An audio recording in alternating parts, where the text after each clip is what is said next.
I'm an English major, motherfucker. My he does was agreeing with the premise of your statement. It was not English agreeing is with. my second language. You have to be patient with me, you racist. What's your first language? Spanish, actually. Really? I don't speak it Why? anymore. You lost your first language? Yeah. I actually did. When did you lose it? So I grew up and there is basically I was taken care of by a Honduran woman early in my childhood, and so I'd spoken only Spanish until I was like 4. And then when I got into kindergarten, I got made fun of a lot because I was only speaking Spanish. Right. And then I when still do that to people who only speak Spanish. When I was like 6, I vowed I would just stop speaking Spanish and only speak English, and I really regret the decision 6-year-old Matt made. Now when Spanish people talk to me, know well, of about course, this. implying you ever meet a Spanish person, right? They're always They're not South even American. they're barely even real. No, they don't. It's not a real country. But whenever a Hispanic person talks to me, I'll be like, "Oh yeah, I know what they're saying," and then I'll go to respond, and I'll say 4 or 5 words of Spanish, and then French just starts coming out of my stupid mouth, and I always know when it happens because of the horrified look on their face. Wait a minute. Okay. So English is your second language. Yes. But gay is your third language? Is that what I just heard? Yeah. Me too. Well, actually, gay is my second language, but I'm not very good at it anymore. Okay. Why would you learn French? I'm not going to speak it because it'll just like send the whole audience will just leave if we speak. Well, all the men will leave, but all the women will be like, "Ooh, oh, they're so sophisticated," and yeah, we'll be down to both of those viewers. Yeah. Yes. No, I learned. I'm trying to think why. Yeah. Why would you learn a dead language? I learned French because my mom was born in Louisiana. Oh. And so she knew French, and I was like, I don't really like Mexicans. So that's a joke, actually.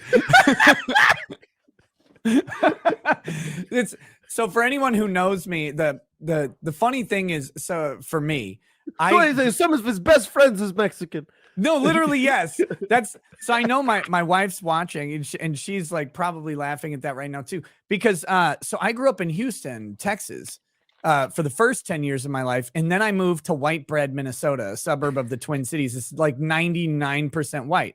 Yeah. And my friend group in high school is like the only 2 black guys, the only 2 Mexicans, and then like 1 white guy. Like that's it. That's who I hung out with all the time. You just collect. You were a pass collector. Yeah, I'm like, oh, geez. I really need to be able to say all of the racist words that I could find. I just couldn't find any Greeks. Thank God. No, but no, I never wanted to learn Spanish because everybody was taking Spanish. Plus, the 9th grade French teacher was pretty hot. She was. The 9th grade Spanish teacher was pretty hot too, to be fair. But the French teacher was hotter. So I have a story. I've told it on stream. One day we in 9th grade, they like switched the classes. So the French kids went to the Spanish class, and then the Spanish auditorium went and flooded the tiny French class. You were in the Spanish auditorium. Right. I was in the Spanish room as the French student, and the Spanish teacher she was probably 25, 26 years old, very young, very pretty, cute, petite woman. And she had a bunch of things like objects to demonstrate basic words because it's a one-day thing, right? So she's going to be like, I don't know what Spanish for shirt. What's Spanish for shirt? God, I was about to say chemise. Yeah, you can't do that. Yeah. Chemise or chemisier depends on the shirt. Yeah. But no, I don't even know. I don't know what Spanish for shirt is. No, I was like, oh yeah, Spanish for shirt, chemise. Like so zapatos or whatever is socks, right? Yeah. Like I think. No, that's shoes. Fuck. I don't know any Spanish. I would be terrible at ordering food. Guisado de puerca and salsa verde. That's what I got. Tripleta, ándale. So she's got various things, and she gets to pants, right? And she picks up a pair of her jeans and unfolds them, and they have no crotch.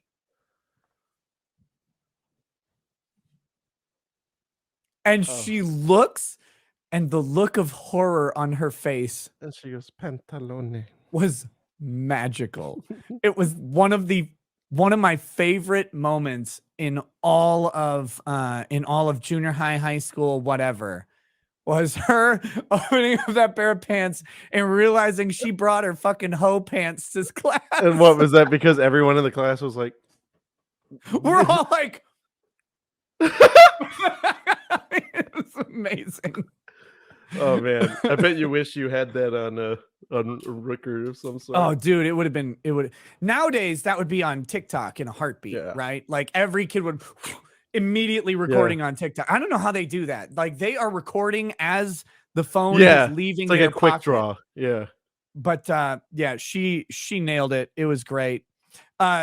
We had a similar incident with the French teacher. How did she end that? Like, how did she proceed away from that? She just laughed, folded them up, and moved right on like a professional. Yeah. Like a professional. We had a similar incident in the French class, though. I think it was Christmas time, and our French teacher was very well endowed, female. Big cock. Nope. she had was a very big Buddha large princess, very large breasts, and she was like doing a rapid fire thing with Christmas stuff, and she put on a Christmas sweater, and she like whatever sweater is in French, I don't fucking remember, and she puts it on over, and she was wearing this like button up like a suit jacket, but like short. Yeah. And she didn't have anything on under it except a bra, and which it was designed to be worn with a shirt, lady. Like it's designed to have an under. I don't know what was up with these damn teachers, but they were both really young, so I guess that explains it. She puts on this sweater, and then she pulls it off over her head, and it undoes the buttons on her jacket, and she goes like this right after. She's like, she puts the sweater down and goes, see, and like her jacket just opens, and it was like, why are these teachers like this? It was great. It was another great moment. It's like, yo, Miss Teach, your titties is out. The Spanish teacher was more embarrassed and probably should have been, but no, the French teacher, that was a performative act. Like, yeah, it was probably on purpose. I would have done it. Same. If I was the type of person to be a high school French teacher.